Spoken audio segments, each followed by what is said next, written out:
പറയുന്ന കാര്യം അവൻ ചെയ്യും. ചെയ്യാൻ വയ്യാത്ത കാര്യങ്ങളൊന്നും ആർക്കും ഒരു വാക്കും കൊടുക്കത്തില്ല. അതെനിക്ക് നന്നായിട്ട് അറിയാം.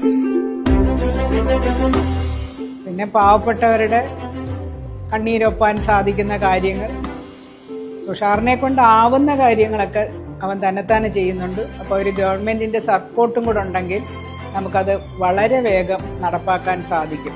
മോദിജി ഗവൺമെൻറ്റിനോടൊപ്പം ചാരത്ത് നിന്ന് പ്രവർത്തിക്കാൻ എൻ്റെ മകന് ഒരു അവസരം ലഭിച്ചത് ഒരു ഭാഗ്യമായിട്ട് ഞാൻ കണക്കാക്കുകയാണ്. ഭാരതത്തിനെ രക്ഷിക്കാനായിട്ട് ജനിച്ച ഒരു മഹാത്മാവായിട്ടാണ് ഞാൻ മോദിജിയെ കാണുന്നത്. മറ്റുള്ളവർക്ക് എന്തും കാണാം, ഞാൻ കാണുന്നത് ആ ഒരു മാന്യ വ്യക്തിയോടൊപ്പം അവിടെ ഒരു പാർലമെൻറ്റേറിയനായിട്ട് പോകാൻ എൻ്റെ മകനൊരു അവസരം ലഭിച്ചാൽ ഈ കോട്ടയത്തിൻ്റെ മുഖച്ഛായ മാറുമെന്നുള്ളതിനകത്ത് യാതൊരു സംശയവുമില്ല.